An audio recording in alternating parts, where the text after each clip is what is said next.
Rain hammered the streets of Chicago as Dr. Naomi Carter drove home from a federal policy meeting near the downtown courthouse. The city lights blurred across her windshield while late March fog crawled through the narrow streets like restless ghosts searching for unfinished business. Naomi preferred driving alone after difficult meetings. Silence allowed her mind to organize facts, motives, and dangerous patterns. For 18 months, she had traveled across Illinois, documenting civil rights violations hidden beneath polished police press conferences and patriotic speeches. Her black sedan moved carefully through a quiet neighborhood near Lincoln Park. Old brick townhouses lined the avenue beside small diners and shuttered bookstores. Snow from the previous week still clung stubbornly to dirty curbs. Then flashing blue lights exploded behind her vehicle. Naomi glanced calmly into the mirror. Her speed remained exactly 30 miles per hour. The posted limit matched her dashboard precisely. Still, she pulled over immediately, killed the engine, and placed both hands visibly on the steering wheel. Officer Daniel Mercer stepped from his patrol car with deliberate swagger. 15 years wearing a badge had convinced him nobody questioned his version of reality. Rain dripped from his cap while he approached Naomi's window slowly. "License and registration," Mercer demanded. Naomi handed over her documents without hesitation. Her voice remained measured and respectful. "Of course, officer." Mercer studied her license carefully. Something changed in his expression after reading her address. His eyes narrowed with sudden suspicion. "Interesting neighborhood for someone like you," he muttered. Naomi recognized the shift instantly. She had heard that tone before in dozens of federal interviews. It always began quietly, a subtle challenge, a test of submission. "Is there a problem, officer?" she asked calmly. Mercer leaned closer toward the window. "People around here work hard for their homes. Funny how certain people suddenly move into expensive neighborhoods these days." Rainwater slid down Naomi's side mirror while tension thickened between them. "I don't understand the question," Naomi replied. Mercer's jaw tightened. "Maybe you should answer more carefully when law enforcement speaks to you." Several passing cars slowed briefly before disappearing into the foggy Chicago night. Nearby security cameras from local businesses reflected faint red lights across the wet pavement. Naomi noticed every detail. Federal training had sharpened her instincts years earlier. Observe first, speak second, document everything. Mercer suddenly stepped backward and rested one hand near his holstered weapon. "Keep your hands visible, he barked loudly. Naomi blinked slowly. Her hands had never moved. "They are visible, officer." Mercer ignored her response. He circled the vehicle theatrically, already building a narrative inside his head. Predators like Mercer relied on fear and confusion. Most citizens panicked before realizing their rights were disappearing. But Naomi Carter was not most citizens. Across the street, an elderly Korean store owner quietly watched from inside his electronics shop. Security monitors displayed multiple camera angles covering the intersection. Mercer returned aggressively. "Step out of the vehicle." "Am I being detained?" Naomi asked. "You're being investigated," Mercer snapped. The cold rain intensified.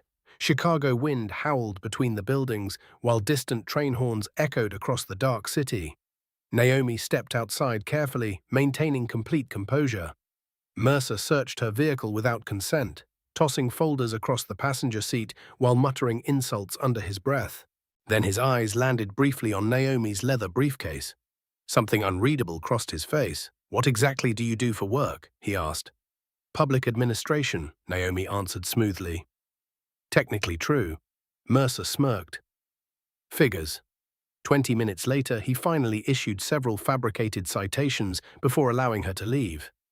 His confidence radiated through the storm like someone certain his authority guaranteed permanent immunity.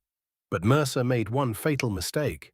He never realized the quiet woman standing beside that rain-covered sedan carried federal credentials inside her briefcase.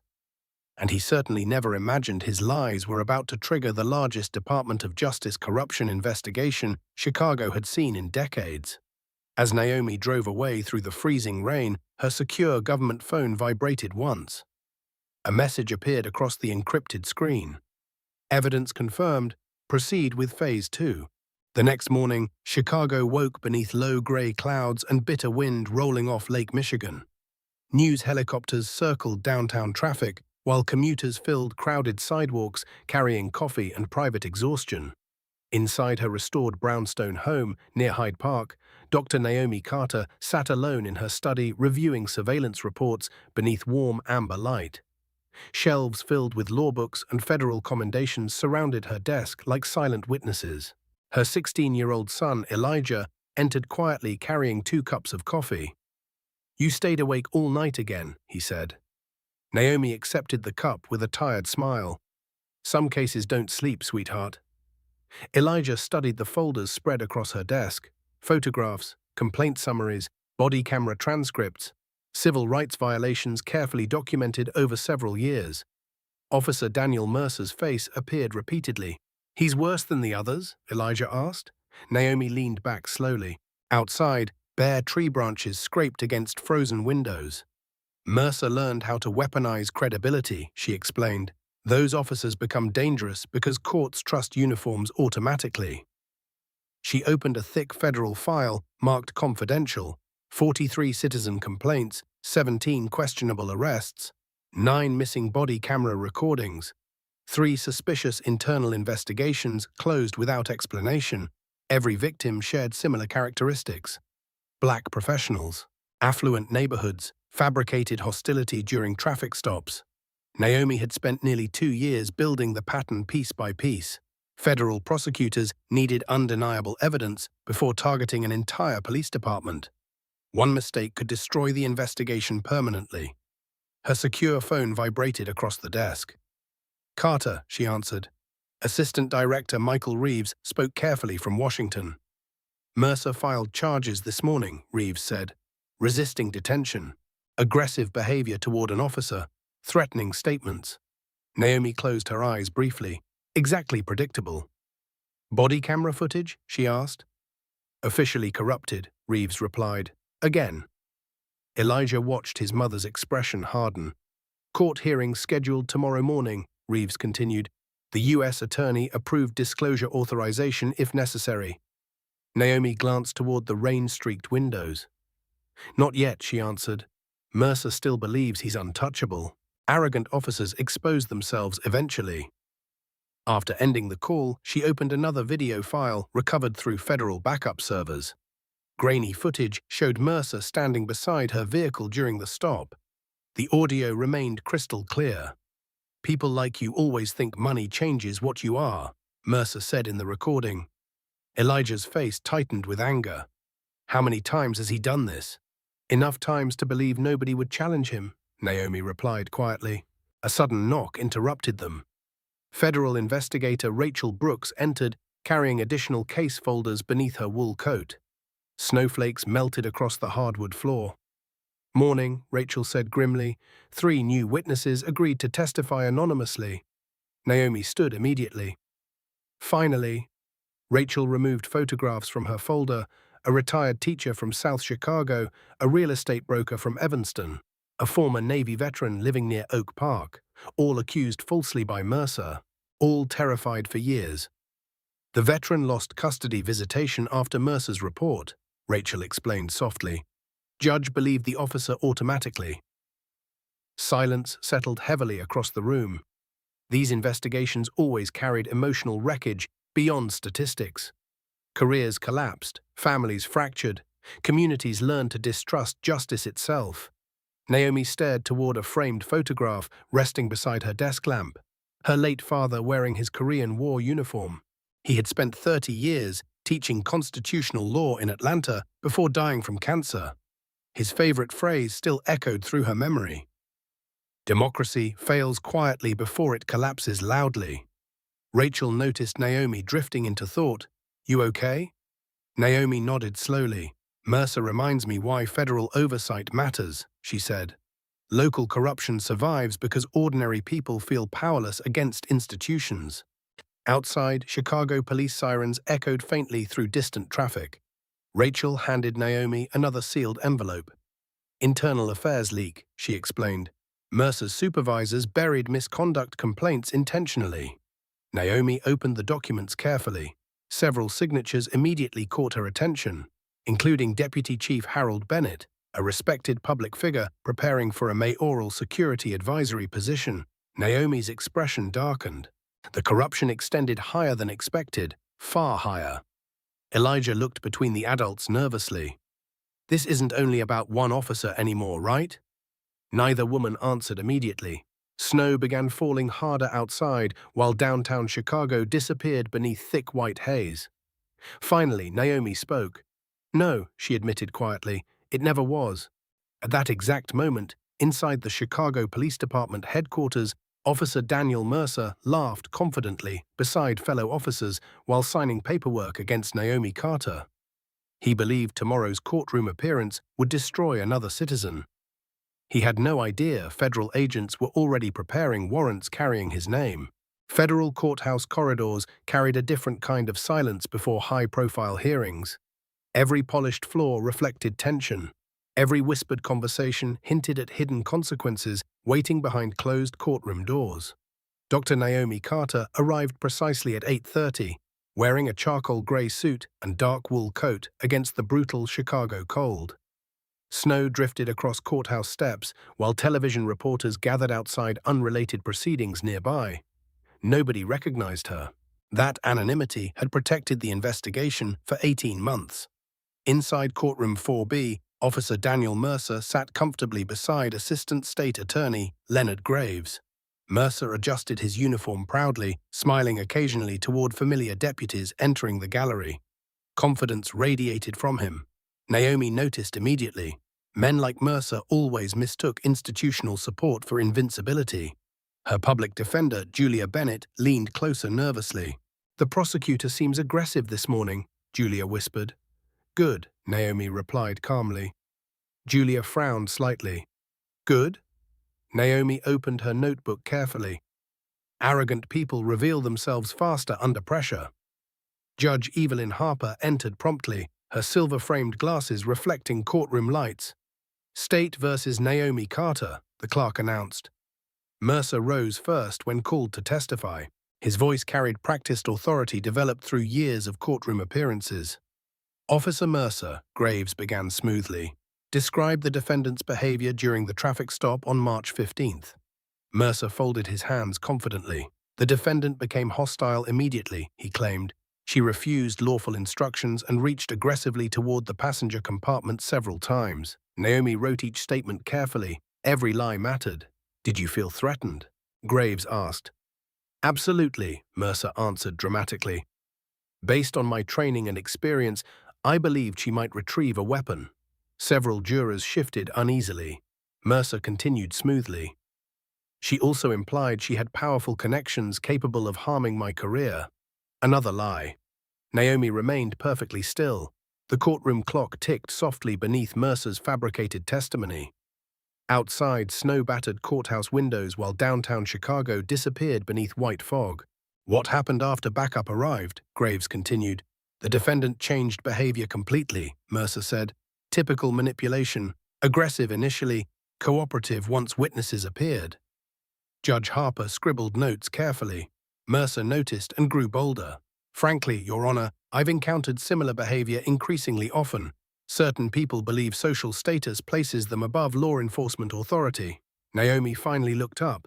Their eyes met briefly. Mercer smirked faintly. He genuinely believed victory was inevitable. "And the body camera footage?" Graves prompted. Mercer sighed theatrically. "Technical malfunction unfortunately corrupted the recording. Department technicians confirmed the failure yesterday." "Convenient." Again. Julia Bennett stood for cross-examination, visibly anxious. "Officer Mercer," she began cautiously, "did my client ever physically threaten you?" "Yes," Mercer answered instantly. "Specifically how?" "Aggressive movements, refusal to comply, hostile language." Julia shuffled papers uncertainly. Mercer sensed weakness immediately. "No further questions," Julia finished reluctantly. Mercer returned proudly to his seat while several officers in the gallery nodded approvingly. The system protecting him remained fully operational. For now. Judge Harper turned toward the defense table. "Defense may call its first witness." Julia hesitated before speaking. "The defense calls Dr. Naomi Carter." Whispers spread softly through the courtroom. Naomi approached the witness stand with measured calm. Years of federal testimony had taught her exactly how confidence influenced perception. She swore the oath clearly. "Dr. Carter," Julia asked carefully, "did Officer Mercer accurately describe the events of March 15th? Naomi looked directly toward the jury. "No," she answered simply. "Officer Mercer committed perjury repeatedly during his testimony." The gallery erupted immediately. "Objection," Graves shouted. Judge Harper struck her gavel sharply. "Order." Naomi continued calmly. "I complied fully during the stop. I never threatened Officer Mercer. I never reached aggressively toward any compartment. His testimony contains multiple false statements." Mercer's expression hardened. "Do you have evidence supporting these accusations?" Graves interrupted aggressively. Naomi paused deliberately. "Yes," she answered. The courtroom quieted instantly. "What kind of evidence?" Judge Harper asked carefully. Naomi glanced briefly toward her leather briefcase, resting beside the defense table. Inside waited federal authorization documents, surveillance records, recovered backup footage, and sealed Department of Justice directives. But disclosure remained premature. "Not yet." "Independent verification," Naomi answered carefully, "including witness testimony and documented recordings." Mercer's confidence flickered slightly for the first time, very slightly. Graves approached with renewed aggression. "Dr. Carter, what exactly is your profession?" Naomi met his stare calmly. "Criminal Justice Administration and Federal Oversight Consulting." Technically true again. Graves narrowed his eyes. "You seem unusually familiar with legal procedures." "Experience teaches observation," Naomi replied. Snow slammed harder against courthouse windows. Judge Harper leaned forward thoughtfully. "Dr. Carter," she asked slowly, "are you implying this stop involved misconduct beyond ordinary procedure?" Naomi's expression never changed. "Yes, Your Honor," she answered quietly. "Much more." Mercer's stomach tightened unexpectedly. Something about her composure suddenly felt dangerous. Then the courtroom doors opened unexpectedly. A tall man, wearing a dark federal overcoat, entered carrying sealed documents marked United States Department of Justice. And Daniel Mercer instantly stopped breathing. Every conversation inside courtroom 4B died instantly when the federal official entered, carrying Department of Justice credentials. Even the heating system seemed quieter beneath the sudden pressure filling the room. Officer Daniel Mercer stared toward the doorway as cold panic spread slowly through his chest. He recognized the seal immediately. United States Department of Justice. The man approached the prosecution table calmly before handing sealed documents directly to Judge Evelyn Harper. "Special Agent Thomas Reed," he announced evenly. "Civil Rights Division, Federal Oversight Authorization, pursuant to Title 18 Investigations." Judge Harper adjusted her glasses carefully while reading the paperwork. Her expression changed within seconds. "Counselors, approach the bench immediately," she ordered. The attorneys moved quickly. Mercer remained frozen in his chair. From the gallery, several police officers exchanged nervous glances. Something had shifted dramatically. Naomi Carter sat quietly beside her briefcase, observing every reaction with practiced precision. Years working undercover taught her patience mattered more than theatrics. Judge Harper spoke softly at the bench, though fragments still reached the silent courtroom. "Federal authorization, active investigation, sealed oversight authority." Assistant State Attorney Leonard Graves suddenly looked pale.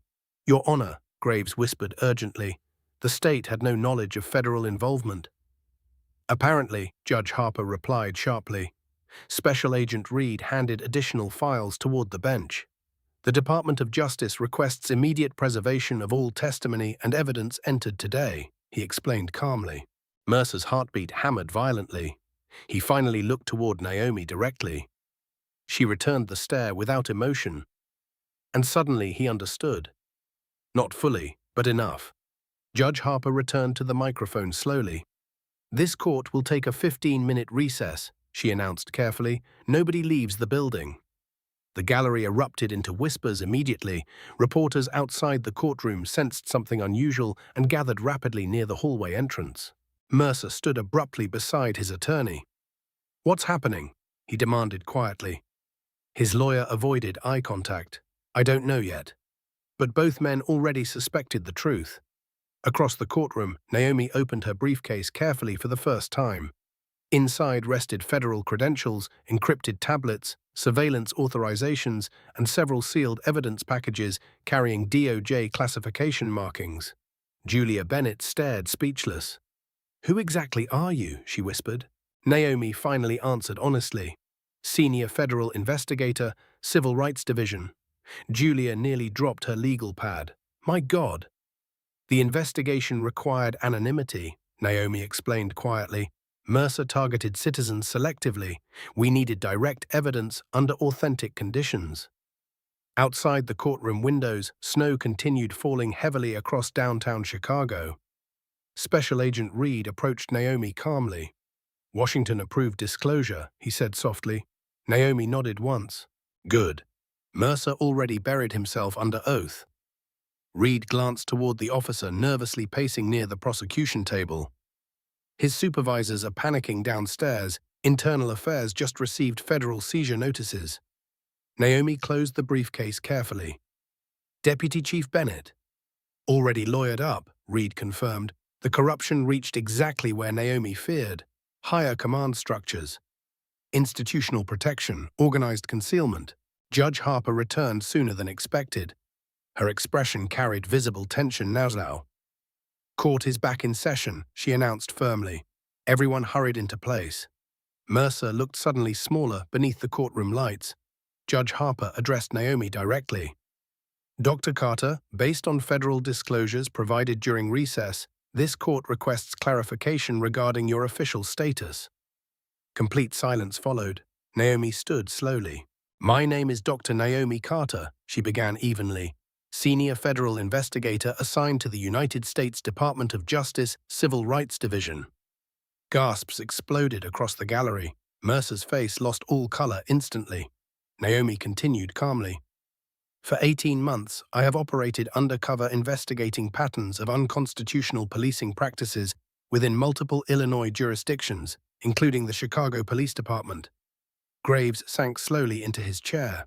Several jurors stared openly toward Mercer with disbelief.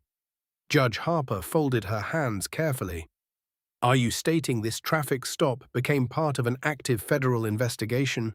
"Yes, Your Honor," Naomi answered. She removed her federal credentials slowly and placed them before the judge. "Officer Mercer initiated unlawful profiling behavior during the stop. His subsequent testimony today included deliberate falsehoods, directly contradicting federal evidence." Mercer's attorney stood immediately. "My client invokes his Fifth Amendment rights effective immediately." Too late. Far too late. Naomi opened another evidence folder. Federal backup servers recovered Officer Mercer's deleted body camera footage yesterday evening, she explained calmly. The courtroom erupted again. Judge Harper struck her gavel repeatedly. "Order," Naomi continued.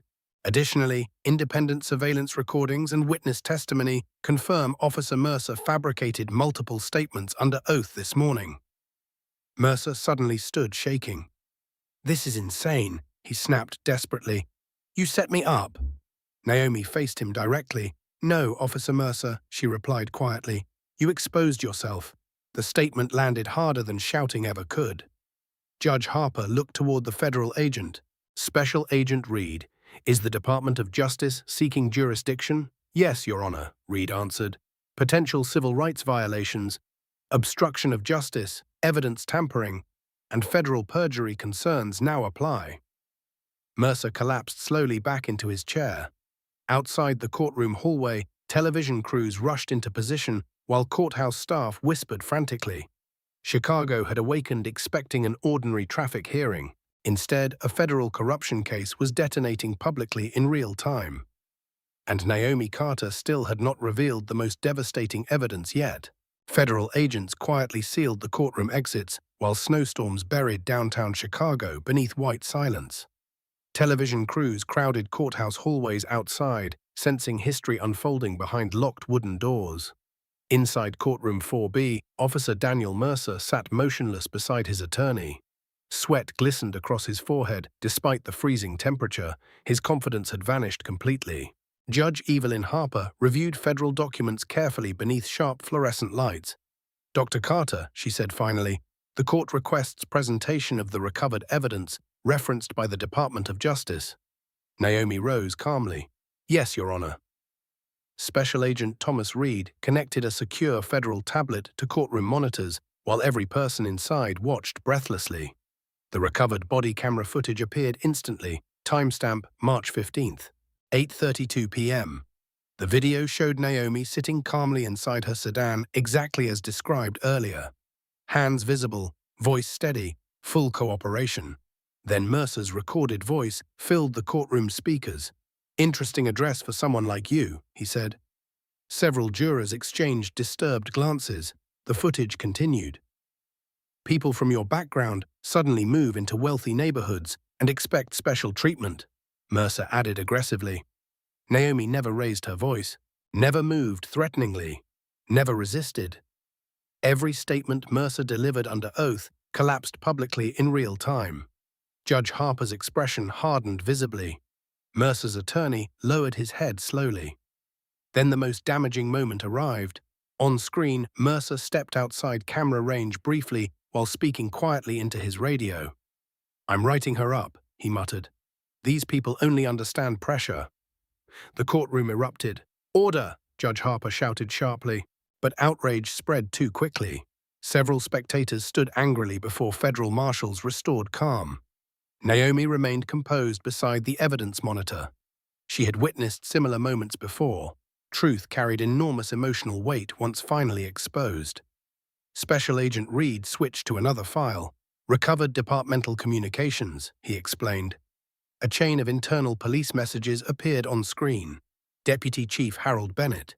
Internal Affairs Supervisors. Officer Daniel Mercer. Several messages referenced complaints against Mercer deliberately dismissed without investigation.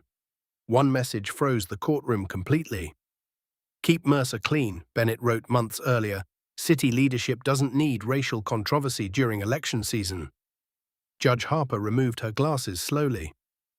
"Dear God," she whispered. Mercer looked physically sick now. His entire career was collapsing publicly. But Naomi still wasn't finished. "Your Honor," she said calmly, "the federal investigation also identified coordinated evidence tampering involving missing body camera recordings from multiple incidents." Reed displayed statistical charts, 9 missing recordings, every missing file connected to black citizens filing misconduct complaints. Every incident connected directly to Mercer. The pattern became undeniable. Assistant State Attorney Graves finally stood weakly. "The state moves immediately to dismiss all charges against Dr. Carter," he announced. Judge Harper nodded sharply. "Granted." Naomi showed no visible reaction. Her personal vindication mattered far less than institutional accountability. Federal justice moved carefully for this exact reason. Not revenge. Documentation, patterns, consequences. Mercer's attorney rose nervously. "My client wishes to cooperate fully moving forward." Mercer stared toward him in disbelief. "What?" "They're building conspiracy charges," the attorney whispered urgently. "You need protection immediately." Protection, the word struck Mercer hard. For years his badge provided protection automatically. Now it meant nothing. Naomi stepped closer toward the witness stand. "Officer Mercer," she said evenly, "federal investigators interviewed 17 citizens harmed by your false reports." Mercer remained silent. "A Navy veteran lost custody access to his daughter because of fabricated aggression charges," Naomi continued. "A retired teacher lost employment opportunities. Multiple citizens carried criminal records built entirely upon your lies." Mercer's breathing became uneven. The courtroom listened in complete silence. "You weren't policing communities," Naomi said quietly. "You were terrorizing them." That sentence landed harder than any accusation before it. Mercer's shoulders finally collapsed. Years of arrogance drained visibly from his face. Then something unexpected happened. An older black man stood suddenly from the gallery. "He did it to my son, too," the man shouted emotionally. "Nobody believed us." Another voice followed. "My nephew spent 6 months fighting fake charges." Then another and another, pain hidden across entire communities, finally surfaced publicly. Judge Harper allowed the outburst briefly before restoring order, but the damage was done. The courtroom no longer viewed Mercer as a decorated officer. Now they saw a system finally exposed. Federal marshals approached quietly moments later. Special Agent Reed handed Judge Harper sealed federal warrants. She read them carefully before speaking. "Officer Daniel Mercer," she announced solemnly. "Based upon evidence presented and federal authorization received, this court recognizes probable cause supporting charges involving civil rights violations, obstruction of justice, evidence tampering, and perjury." Mercer closed his eyes slowly. The room felt smaller suddenly, colder. Heavy footsteps echoed from the hallway outside. Then 2 additional federal agents entered carrying handcuffs, and Daniel Mercer realized his arrest was no longer a possibility. It was already happening. Federal agents moved through the courtroom with calm efficiency while heavy snow buried Chicago beneath a white January storm. Television reporters pressed against courthouse windows outside, desperate for information. Officer Daniel Mercer sat frozen as handcuffs clicked around his wrists. The sound echoed like final judgment. Several officers from his precinct watched silently from the gallery. None stepped forward. None defended him. Loyalty disappeared quickly once federal charges entered the room. Officer Daniel Mercer, Special Agent Thomas Reed announced formally, "You are under arrest pending federal investigation into civil rights violations, obstruction of justice, evidence tampering, and perjury under oath." Mercer looked toward Deputy Chief Harold Bennett instinctively, but Bennett was gone. He had quietly slipped from the courtroom minutes earlier. Cowards always recognized collapse first. Naomi Carter gathered her files calmly while reporters outside shouted questions through courthouse doors. "Dr. Carter, did Chicago police target minorities systematically? How long has the federal investigation existed? Will additional officers face charges?" Naomi ignored the chaos completely. Her attention remained fixed on Mercer. For the first time since their traffic stop, fear replaced his arrogance entirely. Judge Harper cleared her throat heavily. "This court recesses until further notice," she announced. "All state proceedings connected to Officer Mercer are suspended immediately pending federal review." Court staff moved nervously through the room collecting documents while federal investigators secured evidence boxes. The transformation felt surreal. Only hours earlier, Mercer controlled the courtroom completely. Now he stood handcuffed beside armed federal marshals. As agents escorted him toward a side exit, Mercer suddenly stopped. "I want a deal," he said hoarsely. Reed studied him carefully. "That decision belongs to federal prosecutors." Mercer's eyes shifted toward Naomi. "You knew from the beginning," he muttered bitterly. Naomi approached slowly. "No," she corrected quietly. "I hoped you would tell the truth eventually." Mercer laughed weakly. A broken sound. "Truth never mattered in this city," he whispered. Naomi's expression hardened. "That's exactly why we're here now." Outside the courthouse, frozen wind whipped through crowded media barricades. Flashing cameras illuminated falling snow while helicopters circled overhead. Chicago smelled like ice, diesel smoke, and public scandal. Federal vehicles waited near the curb. Mercer hesitated before entering one. Then another voice suddenly called from the crowd. "Officer Mercer." An elderly woman stepped forward, wrapped in a dark church coat. Evelyn Brooks. Naomi recognized her immediately from investigation files. Mercer looked horrified. 3 years earlier, Evelyn's grandson, Jamal Brooks, received a felony arrest after Mercer falsely claimed assault during a traffic stop. Jamal lost a college scholarship and later died during a robbery unrelated to the original case. Evelyn stared directly at Mercer through falling snow. "My grandson begged people to believe him," she said softly. The crowd fell silent. "You destroyed his future because your lies mattered more than his life." Mercer couldn't answer. No defense existed anymore. Federal agents guided him into the vehicle while reporters shouted louder. Naomi watched quietly from courthouse steps beside Special Agent Reed. Snowflakes gathered across her dark coat. "You okay?" Reed asked. Naomi remained silent briefly. "Cases like this never feel victorious," she admitted finally. "Too many people suffered before accountability arrived." A second federal SUV approached quickly. Agent Rachel Brooks stepped out carrying additional files. Her expression looked grim. "We have another problem," she said. Naomi immediately focused. "Bennett?" Rachel nodded. "Deputy Chief Bennett disappeared 30 minutes ago. Internal Affairs says several evidence archives were accessed remotely just before Mercer got arrested." Naomi's stomach tightened. Desperate institutions often destroyed evidence when survival instincts activated. "Tell me the servers were protected," she said. Rachel hesitated. That answer alone confirmed disaster. "Some backups are safe," Rachel admitted, "but local records connected to pending complaints may already be compromised." Naomi looked toward the gray Chicago skyline disappearing beneath heavy snow. The corruption network was moving now, panicking, covering tracks, and frightened systems became unpredictable quickly. Her secure federal phone vibrated suddenly. Assistant Director Michael Reeves. Naomi answered immediately. "We intercepted communications between Bennett and several union representatives," Reeves said sharply. "Someone inside Chicago PD warned them about your undercover identity before today's hearing ended." Naomi froze. A leak. Inside the federal operation itself. Reed noticed her expression immediately. "What happened?" Naomi lowered the phone slowly. "Somebody compromised the investigation," she said quietly. Cold wind slammed across the courthouse steps. Reporters continued shouting behind barricades while federal vehicles disappeared into snowy downtown traffic, carrying Daniel Mercer toward detention. But Naomi no longer focused on Mercer, because somewhere inside Chicago, another powerful figure was running, and someone within federal circles may have helped him escape. Chicago looked colder after betrayal entered the investigation.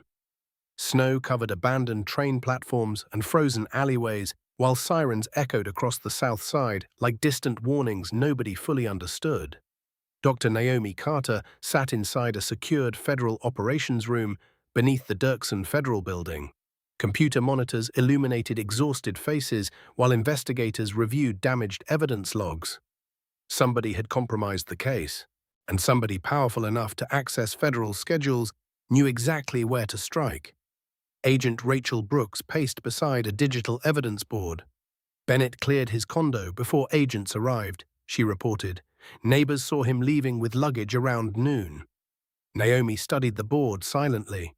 Deputy Chief Harold Bennett, 28 years in law enforcement, decorated public servant, trusted media spokesman, and now likely architect of a coordinated corruption network spanning multiple departments. "Financial records?" Naomi asked. "Several offshore transfers triggered overnight," Rachel answered. "Nearly $800,000 moved through shell accounts linked to private security firms in Florida." Naomi leaned back slowly. Money always revealed hidden loyalties eventually. Special Agent Reed entered carrying fresh intelligence summaries. "We identified the federal leak," he said grimly. The room went silent immediately. "Who?" Naomi asked. Reed placed a photograph onto the table. "Agent Marcus Hill." Naomi stared at the image without blinking. Hill worked adjacent cyber operations during earlier investigation phases. Quiet, intelligent, former military intelligence, trusted. Communications analysis connected Hill directly to Bennett's legal advisor, Reed explained, and encrypted calls started 3 weeks ago. Naomi felt something heavy settle inside her chest. Not anger, disappointment. Betrayal inside federal operations poisoned entire investigations because trust became impossible afterward. "Where is Hill now?" she asked. "Missing," Reed answered. Outside Chicago traffic crawled slowly beneath thick snowfall while evening darkness swallowed the skyline early. Naomi walked toward the operations window overlooking downtown. Her reflection stared back tired and older than usual. Years investigating corruption taught one painful truth repeatedly. Systems rarely collapse because of one evil person.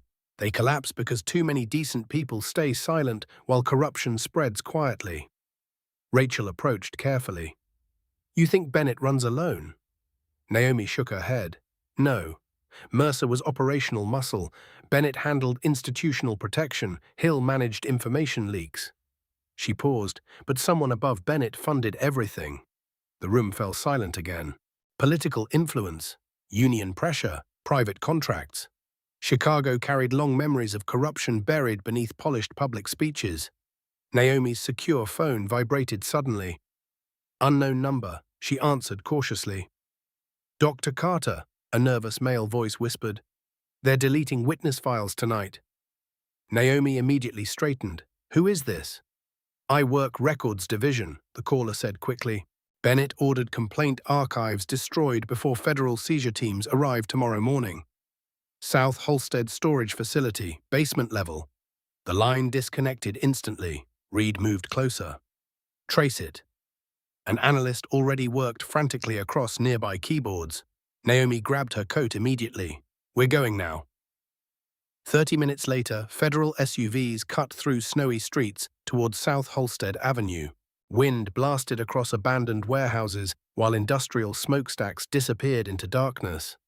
The storage facility looked ordinary, a forgotten municipal records building surrounded by chain-link fencing and frozen loading docks. Too ordinary. Naomi exited first beside armed federal agents. No lights inside, Rachel observed. Then Reed noticed fresh tire tracks cutting through snow toward the rear entrance. Recent movement. Very recent. Federal agents breached the building quietly. Dust and freezing air rushed outward. Inside smelled like mildew, wet paper, and gasoline. Naomi's instincts sharpened instantly. Move carefully, she warned. Flashlights swept across endless rows of filing cabinets stacked with decades of complaints, arrest reports, and disciplinary reviews. Then Rachel froze. There, near the basement center, several cabinets already burned violently. Flames crawled upward, consuming thousands of records. Someone had arrived before them. Agents rushed forward with extinguishers while Naomi scanned the darkness surrounding the fire. Then she saw movement, a shadow disappearing behind concrete support pillars. Federal agents, stop moving, Reed shouted. Footsteps exploded through the basement. Naomi sprinted instinctively after the fleeing figure while alarms screamed suddenly overhead. The suspect crashed through side corridors desperately. Male, tall, athletic, then moonlight briefly crossed his face near a stairwell. Marcus Hill. Naomi stopped cold for one stunned second. Hill looked directly at her before disappearing upward. Not fear, not panic, regret. That expression disturbed Naomi more than anything else. By the time agents reached the alley outside, Hill had vanished completely into snow-covered Chicago streets. But he left something behind, a sealed manila envelope lying beside the loading dock.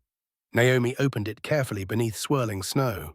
Inside rested photographs, campaign donations, private meetings, city contracts, and one image showing Deputy Chief Harold Bennett shaking hands with Chicago mayoral candidate Richard Holloway. On the back, somebody had written 3 words. It goes higher. The envelope felt heavier than paper should feel. Snow whipped violently through the industrial alley, while Dr. Naomi Carter stared at the photographs beneath harsh federal vehicle headlights. Chicago's skyline glowed faintly beyond frozen warehouses, like a distant warning nobody wanted to hear. Mayoral candidate Richard Holloway smiled confidently beside Deputy Chief Harold Bennett in every photograph. Private dinners, fundraisers, closed-door meetings, campaign events never disclosed publicly. Special Agent Reed exhaled slowly beside her. Jesus Christ, he muttered. Naomi turned over another photograph.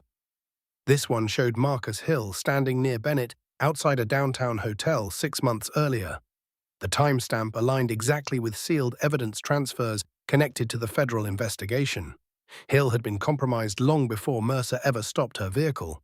Rachel Brooks approached, carrying partially recovered records from the basement fire. We saved some files, she reported breathlessly, mostly misconduct complaints scheduled for destruction tomorrow morning. Naomi accepted the folders carefully. One name appeared repeatedly across multiple complaints. Richard Holloway, not as a suspect, as an intermediary. Several citizens reported police intimidation shortly after refusing property sales near neighborhoods targeted for redevelopment projects connected to Holloway donors. Naomi's expression darkened immediately. Now the corruption finally made financial sense. This wasn't random racism alone, she said quietly. Reed looked toward her sharply. What are you seeing? Naomi held up the complaints. Mercer and Bennett targeted homeowners strategically. Arrest records damaged credit histories. Criminal charges pressured families into selling properties cheaply. Rachel stared at her. Real estate manipulation. Naomi nodded slowly. Chicago winter wind screamed through the alley while federal agents continued extinguishing basement fires behind them. Entire communities had been terrorized for profit. Not simply prejudice. Organized displacement. The realization sickened everyone present. Reed immediately called federal headquarters. "We're escalating this," he said sharply into the phone. "Possible racketeering, election corruption, and coordinated civil rights conspiracies." Naomi walked several steps away from the group. Her mind replayed earlier witness statements, suddenly carrying terrifying new meaning. Families pressured to move, business licenses delayed mysteriously, repeated police harassment near valuable neighborhoods. Every pattern connected eventually. Her secure phone buzzed again. Assistant Director Michael Reeves. "Naomi," he said urgently, "you need protective surveillance immediately." She frowned. "Why?" "Marcus Hill accessed your personal records before disappearing, home address, family information, Elijah's school schedule." Ice flooded Naomi's bloodstream instantly. Nothing frightened federal investigators faster than family exposure. "Where's my son now?" she demanded. "Federal protection already moved him," Reeves answered quickly. "Safe location 20 minutes ago." Naomi closed her eyes briefly. Relief mixed violently with rage. Hill crossed a line no undercover operative ever forgave. Family remained sacred. Always. Reed approached after finishing his call. "Mayor Holloway's campaign office just denied all connections to Bennett publicly," he reported. "Press conference scheduled tomorrow morning." Naomi looked toward the snowy city skyline. Politicians always ran toward cameras before evidence surfaced completely. Control the narrative early, deny everything, blame rogue officers, distance themselves publicly, classic survival strategy. But Marcus Hill complicated everything. Compromised federal agents could destroy entire prosecutions if defense attorneys challenged investigative integrity. Rachel noticed Naomi thinking. "You're worried about chain of evidence attacks," she guessed. "Exactly," Naomi answered. "If Holloway funded this operation properly, expensive attorneys will claim federal misconduct contaminated every arrest." Snow continued falling harder. Sirens echoed distantly across industrial streets, then Reed's radio crackled suddenly. "Federal command to Agent Reed, immediate priority update." Reed answered instantly. A dispatcher spoke rapidly. "Chicago Tribune received anonymous documents tonight. Leaks identify Dr. Naomi Carter publicly as undercover federal investigator. Multiple media outlets already publishing." Naomi froze. Her cover officially died. Completely. Reed cursed quietly. "Protective relocation starts now," he ordered. But Naomi barely heard him. Because another terrifying possibility formed instantly. If her identity leaked publicly tonight, somebody wanted witnesses frightened before federal prosecutors secured testimony. Someone expected panic, retractions, chaos, and perhaps worse. Her phone vibrated again. This time Elijah. Naomi answered immediately. "Mum," he whispered nervously, "someone came to the house before federal agents arrived." Naomi's heartbeat stopped. "Who?" Silence filled the line briefly, then Elijah answered quietly, "Deputy Chief Bennett." Cold horror spread through Naomi instantly because Harold Bennett wasn't running anymore. He was hunting. Fear changes people differently. Some panic, some disappear, and some become dangerous. Dr. Naomi Carter sat silently inside the armored federal SUV speeding through snowy Chicago streets while Elijah's words repeated endlessly inside her mind. Deputy Chief Bennett came to the house.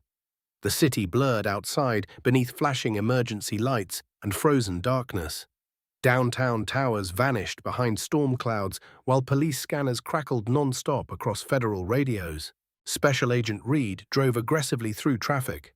"Did Bennett threaten Elijah directly?" he asked. Naomi tightened her jaw. "Not verbally," she answered. "That's worse."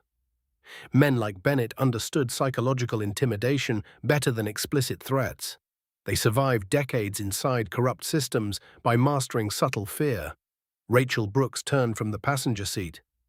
Federal protection already relocated Elijah to a secured residence outside Evanston, she assured. Naomi nodded slowly. But anxiety still clawed beneath her calm exterior. She spent years confronting armed criminals and corrupt officials without hesitation. Yet hearing her son's voice tremble over the phone shattered something deeper. Parents always carried different vulnerabilities. The SUV entered Lower Wacker Drive beneath downtown Chicago, disappearing into shadowed concrete tunnels lined with dripping water and echoing engines. Reed checked mirrors constantly. "Viewer fabricated. Possible surveillance behind us," he muttered. Naomi looked carefully. Black SUV. No headlights. Maintaining distance deliberately. Professional. Rachel noticed it simultaneously. "Could be media," she suggested. Naomi shook her head. "Media doesn't disable headlights during snowstorms." Reed accelerated immediately. The black SUV matched speed. Federal agents reached for concealed weapons instinctively. Chicago's underground roadway twisted sharply beneath towering buildings while snow and slush sprayed across tunnel walls.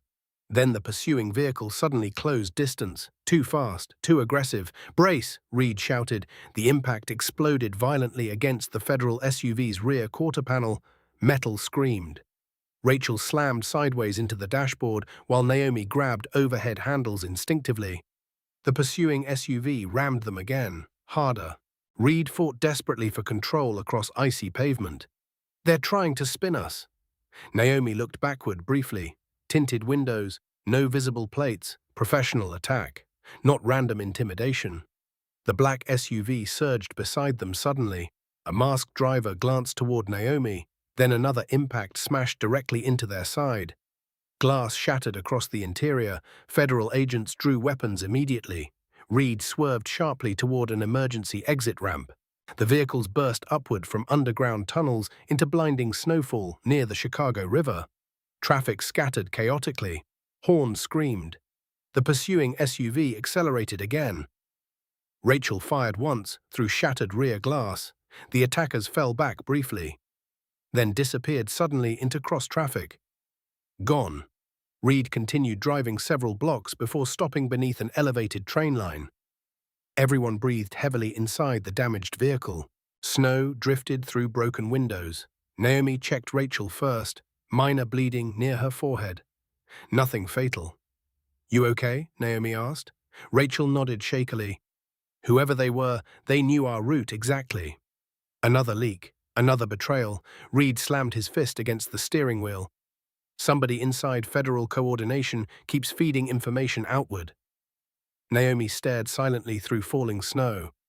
Then realization struck suddenly. Not another leak, the same leak. Marcus Hill. He still possessed active federal access codes unless headquarters disabled them completely.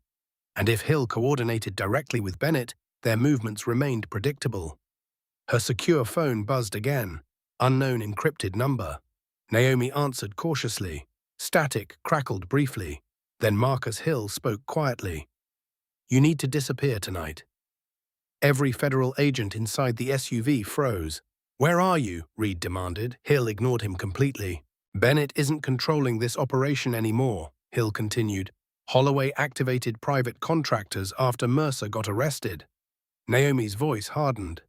"You leaked my son's location." Silence followed briefly. "I prevented worse," Hill answered quietly. Naomi nearly lost control hearing that. "You betrayed a federal operation." "Because the operation was compromised before you even arrived in Chicago," Hill snapped suddenly. "You think Bennett built this network alone?" Snow battered the damaged SUV while distant sirens echoed near the river. Hill lowered his voice. "Richard Holloway doesn't just own politicians. He finances police unions, private security firms, judicial campaigns, media consultants. Entire neighborhoods disappear because his investors want redevelopment contracts." Naomi listened carefully despite her anger. Then why help them? Another painful silence. When Hill finally answered, his voice sounded broken. "Because they threatened my daughter first." The confession changed everything instantly. Reed exchanged stunned looks with Rachel. Corruption always spread through pressure eventually. Fear. Family. Survival. Hill spoke urgently now. Listen carefully. Bennett plans leaving Illinois tonight through Gary, Indiana. But Holloway already decided Bennett became a liability. Naomi narrowed her eyes. Meaning? Hill answered softly. Meaning Bennett probably won't survive the night either. The call disconnected immediately. Snow continued falling across Chicago while Naomi stared into darkness beyond shattered glass. Because the investigation had transformed again, this was no longer only about corruption. Now people were being erased. Chicago after midnight felt haunted. Snow drifted across empty intersections while freezing wind rattled elevated train tracks above abandoned streets. Downtown office towers glowed faintly through fog like silent witnesses refusing involvement. Inside the damaged federal SUV, Dr. Naomi Carter replayed Marcus Hill's final words repeatedly. Bennett probably won't survive the night either. Special Agent Reed restarted the engine carefully. We need Bennett alive, he muttered. Naomi nodded. A dead deputy chief solved problems for powerful people. Dead men carried secrets into silence permanently. Rachel Brooks pressed gauze against her bleeding forehead while reviewing digital maps. Gary, Indiana route gives Bennett several industrial corridors, she explained. Easy places to disappear bodies unnoticed. Naomi stared toward snow-covered Chicago River bridges sliding past outside. Or stage accidents. Yes, she added quietly. Federal command crackled urgently through Reed's radio. Multiple Chicago units lost communication with Deputy Chief Bennett 37 minutes ago. Last signal originated near Navy Pier service docks. Naomi immediately straightened. Why would Bennett go east before Indiana? Rachel answered first. Private marina access, smuggling routes across Lake Michigan. The realization hit instantly. Bennett wasn't escaping randomly. Someone arranged extraction. Reed accelerated hard toward Lower Lakeshore Drive. Snow reduced visibility almost completely while frozen waves crashed violently against concrete barriers beside the lake. Chicago looked abandoned beneath the storm. Perfect conditions for disappearances. Naomi checked her weapon instinctively. Her federal training remained calm externally, but exhaustion and anger collided dangerously beneath the surface. Families destroyed, witnesses terrorized, federal agents compromised. Now, potential executions. This case infected everything it touched. 20 minutes later, federal vehicles surrounded an abandoned maintenance yard near Navy Pier. Rusted shipping containers stood like giant tombstones beside frozen docks. No visible movement, no lights, only screaming wind off Lake Michigan. Naomi exited first beside armed agents. Fresh tire tracks cut sharply through snow toward the waterfront. Recent, Reed observed. The team advanced cautiously between stacked cargo containers. Every metallic sound echoed unnaturally across frozen pavement. Then Rachel froze suddenly. There, a black luxury sedan sat near the pier entrance, with the driver's door hanging open. Deputy Chief Bennett's vehicle. Naomi approached carefully. Engine still warm, snow barely settled across the hood. Very recent. Then Reed spotted blood, small droplets leading toward the docks. Everyone drew weapons immediately. The trail disappeared briefly beneath blowing snow before reappearing near an old boathouse. One federal agent breached the door violently. Inside smelled like gasoline, lake water, and fresh gunpowder. Deputy Chief Harold Bennett sat tied to a chair beneath hanging industrial lights. Bruised, bleeding, terrified. A handgun rested on the floor nearby, but no attackers remained. Naomi moved toward Bennett carefully. Who did this? Bennett looked up slowly. The arrogant police commander from earlier was completely gone now. Only fear remained. Holloway, he whispered weakly. Reed immediately signaled medics. What happened here? Bennett swallowed painfully. He said Mercer ruined everything, he answered shakily. Said federal pressure became unacceptable. Naomi crouched closer. Where is Holloway now? Bennett laughed bitterly. Already giving television interviews probably, acting shocked about corruption. Classic political survival. Distance publicly. Erase privately. Naomi noticed another detail immediately. Bennett's hands shook uncontrollably, not from cold, trauma. Men who spent careers controlling others rarely handled helplessness well. "Why target citizens?" Naomi asked quietly. Bennett closed his eyes briefly. "Redevelopment contracts," he admitted. "Pressure neighborhoods, lower property values. Force families out before investors arrive." Hearing it spoken aloud made everyone inside the boathouse visibly sick. Generations destroyed for profit margins. Bennett continued weakly. Mercer enjoyed the power too much, became reckless. Holloway wanted cleaner operations before elections. Rachel recorded every word carefully. Federal conspiracy, election corruption, civil rights crimes, racketeering. The entire machine finally stood exposed. Then Bennett suddenly grabbed Naomi's sleeve desperately. "Listen to me," he whispered urgently. "Holloway has judges, reporters, union leaders, business owners. Half this city protects him because everyone profits eventually." Naomi held his stare steadily. "Not anymore." But Bennett shook his head violently. "You still don't understand." Wind slammed against the boathouse walls. Outside, distant harbor foghorns echoed through the storm. Bennett's eyes filled with genuine terror. "The man financing Holloway isn't in Chicago," he whispered. "He's in Washington." Silence crushed the room instantly. Federal agents stopped moving. Naomi felt cold spread slowly through her chest. Because if Bennett spoke truthfully, this investigation had just crossed into something far more dangerous than local corruption. It had reached the federal government itself. The boathouse suddenly felt smaller after Harold Bennett mentioned Washington. Lake Michigan wind slammed against rusted walls while federal agents exchanged uneasy glances beneath flickering industrial lights. Snow continued falling outside, swallowing Chicago beneath cold silence. Dr. Naomi Carter stared directly at Bennett. "Explain carefully," she ordered. Bennett swallowed hard. "Richard Holloway wasn't building this network alone," he whispered. "A federal political consultant funded the redevelopment projects years ago. Holloway managed local operations. Mercer handled enforcement. I protected complaints from becoming public." Rachel Brooks continued recording steadily despite visible shock. "Name," she demanded. Bennett hesitated. Fear crossed his face again. Not fear of prison, fear of surviving long enough to testify. "Calvin Royce," Bennett finally answered quietly. The name landed heavily inside the room. Special Agent Reed looked stunned. "Royce advises multiple Senate campaigns," he muttered. Naomi recognized the name instantly. Calvin Royce built his reputation as a brilliant political strategist operating between Washington lobbying firms and urban redevelopment investors. Publicly respected, media polished, connected everywhere, and now possibly linked to organized civil rights crimes. Bennett continued nervously. Neighborhood displacement increased property acquisitions before federal infrastructure grants arrived. Investors made millions after residents were forced out. Naomi pieced everything together rapidly. Police intimidation lowered property values. Families fled. Developers purchased cheaply. Federal redevelopment funding raised values afterward. Entire communities became profitable targets. And corruption protected the machine at every level. Outside, tires suddenly screeched across frozen pavement. Federal agents immediately raised weapons. "Movement outside," someone shouted.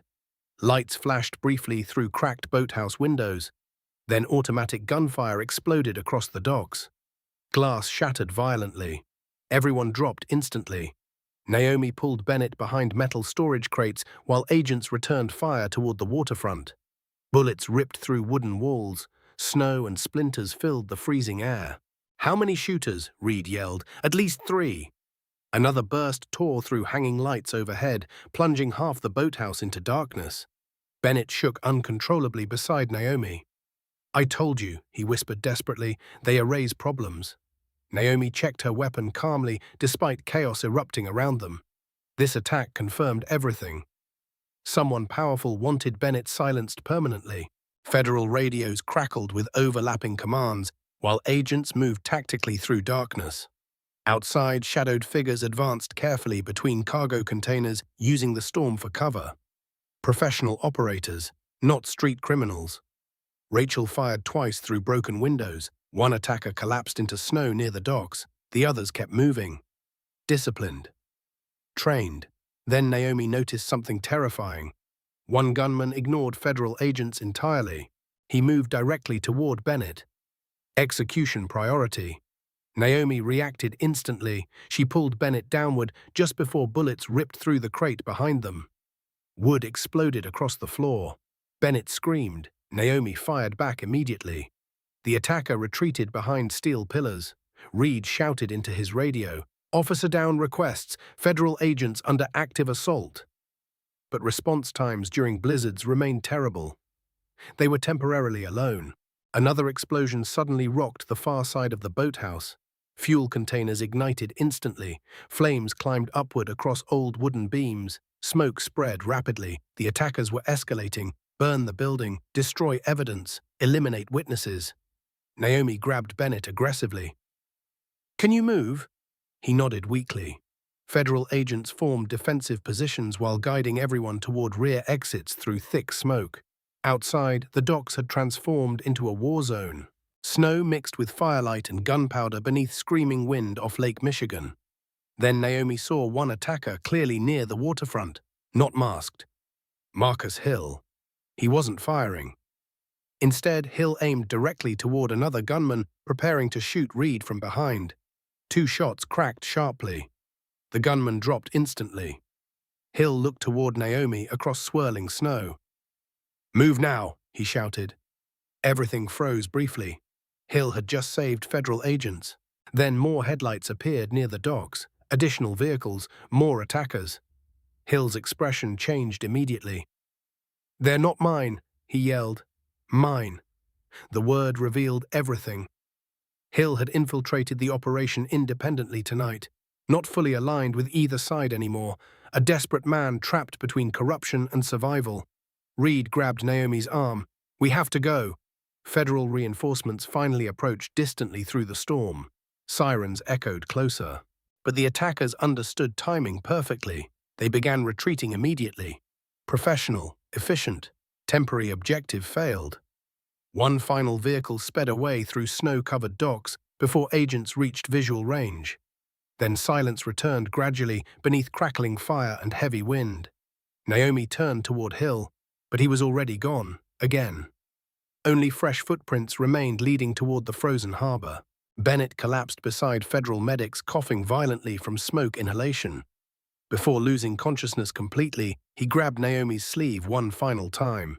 "Royce has a meeting tomorrow," he whispered weakly. "Union Station, private railcar, noon." His eyes rolled back. Medics rushed urgently around him. Naomi stood silently beside the burning boathouse while snow melted against her face. Tomorrow, Union Station. If Bennett survived long enough to testify, federal prosecutors could finally reach the people above Holloway. But somebody else understood that too. And tomorrow's meeting would not end peacefully. Chicago Union Station carried an old American sadness during winter. Travelers moved beneath towering marble ceilings, dragging luggage through echoes of departure and regret. Snowstorm delays crowded electronic boards while exhausted commuters searched desperately for warmth and coffee.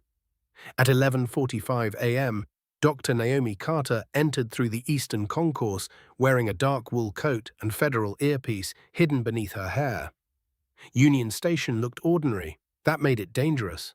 Special Agent Reed coordinated teams quietly across multiple platforms while undercover federal officers blended into the midday crowd. Some posed as tourists, others carried briefcases beside newspaper stands. Every entrance remained covered, at least officially. Naomi no longer trusted official certainty completely. Marcus Hill's betrayal poisoned operational confidence permanently. Rachel Brooks approached beside a ticket counter. "Private railcar confirmed," she whispered.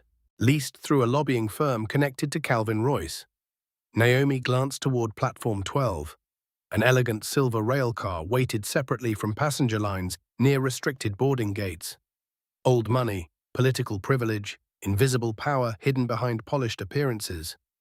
"Bennett stable?" Naomi asked quietly. Rachel nodded. "Critical condition, but alive. Federal medical protection locked down the hospital floor." "Good. As long as Bennett breathed, Prosecutors still possessed direct testimony connecting Holloway and Royce. But Naomi sensed something wrong immediately. The station atmosphere felt tense beneath normal movement. Too many unfamiliar faces scanning crowds. Too many people watching exits instead of train schedules. Professional surveillance. Her instincts sharpened instantly. "Reed," she murmured into her concealed microphone, "we're not the only operation inside this station." Static crackled briefly. "Confirmed," Reed answered quietly. "Additional unknown personnel detected near Southwest Corridor." Naomi moved slowly toward Platform 12 while pretending to review her phone. A businessman near the coffee stand touched his earpiece subtly. Another man beside the escalators shifted position after noticing her. Not federal, private contractors again. Royce arrived precisely at noon. Calvin Royce stepped through the station entrance, surrounded by 2 security escorts, wearing expensive overcoats and polished confidence. Mid-60s, silver hair, calm smile. A man completely comfortable around power. He looked more like a university president than someone tied to organized civil rights crimes. That's why dangerous men survived so long. They learned respectability was the perfect disguise. Royce moved toward the private rail car without hesitation. Then he suddenly stopped. His eyes found Naomi instantly across the crowded terminal. Recognition, no surprise, only disappointment. Like someone watching an inconvenient problem arrive earlier than expected. Naomi approached calmly. Federal agents adjusted positions throughout the station. Passengers continued moving around them, unaware history balanced dangerously nearby. "Dr. Carter," Royce greeted smoothly. "You've created tremendous disruption these past weeks." Naomi stopped several feet away. "Disruption usually follows corruption eventually." Royce smiled faintly. "Corruption is such an emotional word. Cities evolve. Investment requires flexibility. Communities change." His tone remained disturbingly casual, as if destroyed families represented acceptable business mathematics. "You weaponized police departments against American citizens," Naomi said coldly. Royce adjusted leather gloves slowly. "I created economic opportunity. Holloway and Bennett handled unpleasant logistics independently." Classic insulation strategy: distance himself legally, sacrifice subordinates, protect investors. Naomi activated her recorder openly. Harold Bennett testified otherwise before federal witnesses. For the first time, Royce's expression tightened slightly. Very slightly, then station lights suddenly flickered overhead. Every federal instinct inside Naomi screamed immediately. Distraction. A loud crash exploded nearby. Passengers screamed. Smoke erupted from the food court entrance after a deliberate electrical blast shattered storefront windows. Chaos spread instantly through the station. People ran blindly. Security alarms wailed. Federal agents reached for weapons, and Royce moved. One security escort fired directly toward Reed's team, while the other grabbed Royce toward the private rail car. Naomi reacted instantly. Gunfire cracked across marble walls. Crowds scattered in panic. Federal agents engaged the shooters while smoke thickened rapidly through the concourse. Royce disappeared toward Platform 12. Naomi sprinted after him. Passengers dropped screaming behind overturned luggage carts while bullets shattered glass overhead. The private rail car door slammed shut just ahead. Naomi reached it seconds later, locked. Then the train lurched suddenly. Royce was escaping. Naomi jumped onto the moving platform beside the rail car as it accelerated slowly from the station. Wind blasted freezing snow across her face. Inside the rail car, Royce watched her calmly through darkened glass. Then he raised a small pistol and pointed it directly toward her through the window. The private rail car surged forward through falling snow while steel wheels screamed against frozen tracks. Chicago blurred behind Dr. Naomi Carter as she clung desperately to the exterior platform beneath brutal winter wind. Inside the rail car, Calvin Royce remained unnervingly calm. His pistol pointed directly toward her chest through the dark glass. Then he smiled, a small, disappointed smile, like a professor correcting a stubborn student. The gun fired. Glass exploded outward. Naomi dropped instantly against the rail car wall while the bullet shattered metal inches above her shoulder. Frozen wind tore through broken windows As the train accelerated away from Union Station, federal sirens echoed faintly behind them. Too far, too late. Naomi forced herself upward carefully. Another shot blasted through the window. This time the bullet grazed her coat sleeve. Royce stepped deeper inside the rail car, calmly reloading his weapon. He wasn't panicking. That frightened Naomi more than the gunfire. Men like Royce survived because they always prepared exits before confrontations began. The train curved sharply westward across industrial rail lines buried beneath snow and smoke. Naomi reached the rear access handle and pulled hard. Locked. Of course. She removed a compact federal breaching tool from her coat pocket and slammed it against the locking mechanism repeatedly. Inside, Royce spoke loudly through the shattered window. "You should have stayed inside bureaucracy, Dr. Carter." Metal cracked beneath another impact. "People like you mistake investigations for morality," Royce continued evenly. "Cities survive because unpleasant decisions happen quietly." The lock finally snapped. Naomi forced the door open and entered cautiously into the moving rail car. Warm air and expensive cigar smoke replaced freezing wind instantly. The interior looked luxurious. Leather seating, crystal glasses, polished walnut tables, political wealth disguised as sophistication. Royce stood near the center aisle holding his pistol steadily. No bodyguards remained, no panic, only cold calculation. "You destroyed families for investment contracts," Naomi said quietly. Royce shrugged slightly. "Entire neighborhoods were collapsing already. We accelerated inevitable transitions." Naomi moved slowly forward, by weaponizing police against citizens. Royce sighed almost sadly. "Law enforcement always serves economic interests eventually. That's how American cities function beneath campaign speeches." His honesty sounded horrifying, precisely because he believed every word. Outside the windows, abandoned factories and frozen rail yards flashed past beneath grey skies. Royce studied Naomi carefully. "You're intelligent enough to understand systems require sacrifice," he continued. Mercer became excessive. Bennett became weak. Holloway became ambitious. But the structure itself worked beautifully until emotions complicated everything. Naomi felt anger rising beneath her composure, not because Royce lied, because he spoke with complete moral emptiness, human suffering reduced to strategic inconvenience. "You threatened children," she said coldly. For the first time, Royce's expression changed. Not guilt, annoyance. Marcus Hill complicated matters unexpectedly. Fear makes loyal people unpredictable. Naomi noticed something then. Royce kept glancing occasionally toward the front cabin door, waiting for someone or something. Federal instincts sharpened immediately. "This train isn't your escape route," she realized aloud. Royce smiled again. "Very good." Then the front cabin door suddenly opened. Marcus Hill entered carrying another handgun. Naomi froze.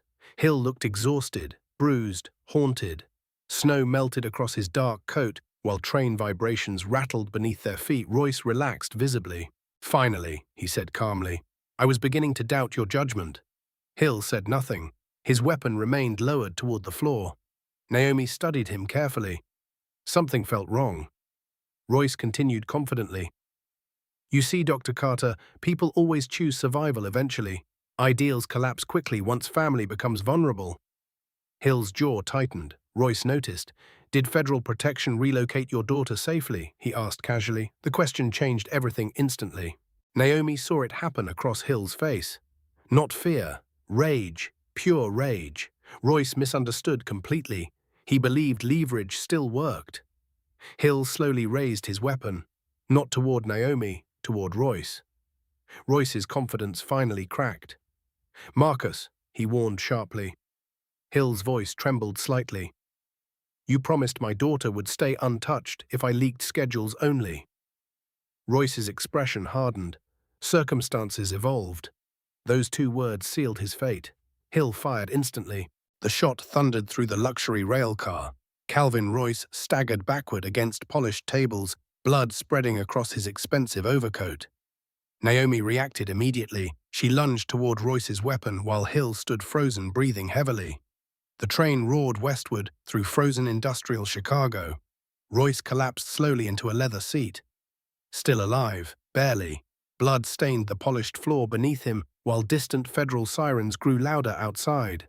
Then Royce looked directly at Naomi one final time and whispered something that froze her completely. "You still don't know who approved the operation." The private rail car rattled violently across frozen tracks while blood spread beneath Calvin Royce's polished leather seat. Outside, Chicago's industrial outskirts disappeared beneath grey snow and factory smoke. Marcus Hill stood motionless holding the smoking handgun. His breathing sounded uneven, broken, like a man who finally crossed a line he could never uncross. Naomi Carter knelt beside Royce immediately, applying pressure against the gunshot wound while train vibrations shook the cabin. "Stay conscious," she ordered sharply. Royce laughed weakly through blood. Even dying, he carried arrogance. "You still think saving me changes anything?" he whispered. Naomi ignored him. Federal sirens echoed somewhere behind the speeding train. Too distant still. Hill lowered the weapon slowly. "He threatened my daughter again," he muttered hollowly. Naomi looked toward him carefully. "Then help finish this correctly." Hill stared toward Royce with exhausted hatred. "You don't understand these people," he said quietly. Royce wasn't leadership, he managed outcomes. Naomi remembered Royce's final words instantly. "You still don't know who approved the operation." Cold realization spread through her chest. The conspiracy extended even beyond Royce, higher. Again. Royce coughed violently. Blood stained his expensive scarf. "Cities always belong to money," he whispered painfully. "Politicians rotate, police rotate, investors remain forever." Naomi pressed harder against the wound. "Save your speech for federal prosecutors." Royce smiled faintly. "There won't be a trial." Then the train suddenly slowed, hard. Everyone staggered sideways. Emergency braking screamed across frozen rails. Naomi looked sharply through shattered windows. Multiple black SUVs blocked the tracks ahead near an abandoned switching yard. Armed men stepped from the vehicles immediately. Professional formation, military precision, not police, not federal. Private contractors. Hill's face drained completely. "They're here for cleanup," he whispered. The train ground violently toward a stop while armed men surrounded the rail car outside. Snow whipped across tactical gear and rifles. One man approached the front platform carrying a megaphone. "Send out Calvin Royce and Marcus Hill immediately," he announced calmly. "Everyone else walks away alive." Naomi reached for her weapon instinctively. Hill laughed bitterly. "See? Nobody survives loose ends." Royce closed his eyes weakly. "They're freelancers," he muttered. "Washington contractors, expensive ones." Federal sirens still sounded far away, minutes away, maybe too many minutes. Naomi's mind calculated rapidly. Limited ammunition, exposed position, injured suspect, armed contractors outside, and no guarantee reinforcements arrived in time. Then something unexpected happened. Hill stepped toward the rear cabin compartment. "There's another way off this train," he said quietly. Naomi frowned. "Why help now?" Hill looked toward Royce. "Because he was right about one thing. Systems corrupt everyone eventually." He paused. "But my daughter still deserves better." Outside, the contractors advanced closer. Laser sights crossed shattered windows. The leader shouted again. "Last warning." Hill opened a concealed maintenance hatch near the rear floor. Freezing wind rushed upward from beneath the train. "Service tunnel leads under the switching yard," he explained quickly. "Federal teams can intercept from the south entrance if they're close enough." Naomi looked toward Royce, still bleeding heavily. Still alive, a living witness, connected powerful figures across multiple states. She couldn't leave him. Hill noticed her hesitation. "If Royce dies here, everything becomes conspiracy theories and damaged records," he said urgently. "Alive, he becomes testimony." Outside, gunfire suddenly erupted. Federal agents finally arrived. Bullets hammered against the railcar exterior while contractors returned fire across the snowy switching yard. Chaos exploded instantly. Naomi grabbed Royce beneath the shoulders. "Help me move him." Hill hesitated only briefly before assisting. Together, they dragged Royce toward the maintenance hatch while automatic gunfire echoed outside. The rail car shook repeatedly from impacts. Smoke drifted through shattered windows. Federal voices shouted commands nearby. Then one contractor breached the front cabin door. Naomi reacted instantly. One precise shot dropped him backward into the snow. Hill stared at her. "You ever miss being undercover?" Naomi almost smiled despite everything. Not once. They lowered Royce carefully into the narrow tunnel beneath the train while firefights thundered overhead. Snow and sparks drifted downward through broken metal. Royce barely remained conscious now, but before descending fully, he grabbed Naomi's sleeve weakly. "The authorization code," he whispered painfully, "inside my coat pocket." Naomi reached inside carefully. A small encrypted access card rested there, stamped with one phrase: Federal Infrastructure Oversight Committee. Naomi froze instantly, because she recognized the committee chairman's signature, and it belonged to one of the most powerful senators in Washington. Washington looked different after surviving corruption. 3 months later, spring rain washed across the Capitol, while cherry blossoms bloomed beside monuments honoring ideals America still struggled to protect. News networks called it the largest coordinated civil rights scandal in modern Illinois history. Dr. Naomi Carter stood quietly inside a Senate oversight chamber, watching cameras prepare for another historic hearing. But this time, she wasn't undercover, and nobody underestimated her anymore. The federal investigation shattered careers across multiple states. Richard Holloway withdrew permanently from public office before facing racketeering charges tied to redevelopment fraud and civil rights conspiracies. Deputy Chief Harold Bennett accepted a federal plea agreement in exchange for testimony exposing decades of institutional corruption. Officer Daniel Mercer remained inside federal prison awaiting transfer after additional victims came forward nationwide. 47 wrongful convictions connected to fabricated police reports were overturned. Thousands of pages of hidden misconduct records became public.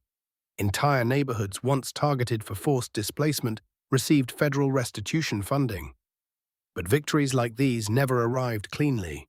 Marcus Hill surrendered voluntarily 2 weeks after the Union Station attack. His cooperation exposed private security contractors operating through political consulting firms connected to Washington influence networks. He accepted federal charges quietly. No negotiations, no excuses, only one request: protection for his daughter. Naomi respected that. Not forgiveness, but understanding. Corruption infected people slowly by identifying exactly what frightened them most: family, survival, isolation. Calvin Royce survived surgery long enough to testify before a federal grand jury. His statements reached far beyond Chicago politics. Campaign donors, infrastructure contracts, private prison investors, national redevelopment strategies targeting vulnerable communities. The Senate committee now preparing to hear testimony faced uncomfortable truths impossible to ignore publicly anymore. Naomi adjusted her dark blue blazer while rain tapped softly against the chamber windows. Assistant Director Michael Reeves approached quietly beside her. "Ready?" he asked. Naomi looked toward the crowded hearing room. Journalists, federal prosecutors, civil rights advocates, families destroyed by false arrests, and ordinary citizens finally demanding accountability. "Ready enough," she answered. Across the room sat Evelyn Brooks holding a framed photograph of her grandson Jamal. Nearby, former Navy veteran Anthony Delgado spoke quietly, with attorneys helping restore his military benefits after Mercer's fabricated charges destroyed his custody rights. Lives slowly rebuilding, scars remaining forever. Naomi understood something painful after years investigating corruption. Justice never truly repaired damage completely. It simply prevented future destruction from continuing unchecked. The Senate chairman finally entered, cameras activated instantly. Reporters leaned forward. America loved scandals briefly, but sustained truth required courage longer than headlines survived. "This committee convenes today," the chairman announced solemnly, "to examine systemic abuse of law enforcement authority, political corruption, and violations of constitutional rights tied to federally funded redevelopment operations." Naomi listened carefully. Every word mattered historically now, because hidden beneath public testimony sat one terrifying reality. The system nearly succeeded, without witnesses, without evidence, without ordinary citizens refusing silence. Everything would have disappeared beneath paperwork and political speeches. The chairman called her name. Dr. Naomi Carter. Naomi walked toward the witness table calmly while cameras flashed across the chamber. She carried no fear anymore, only responsibility. After swearing the oath, she looked briefly toward the gallery. Elijah sat there proudly beside Rachel Brooks, older somehow, stronger. The investigation changed both their lives permanently. Naomi faced the committee microphones. Corruption survives because institutions teach citizens to doubt themselves before questioning authority, she began evenly. Officer Mercer believed his badge protected lies forever. Deputy Chief Bennett believed political connections guaranteed silence. Calvin Royce believed wealth transformed communities into disposable assets. The chamber remained completely silent. They were all wrong, Naomi continued. Outside, thunder rolled softly above Washington. Federal oversight matters because democracy fails when power operates without consequences.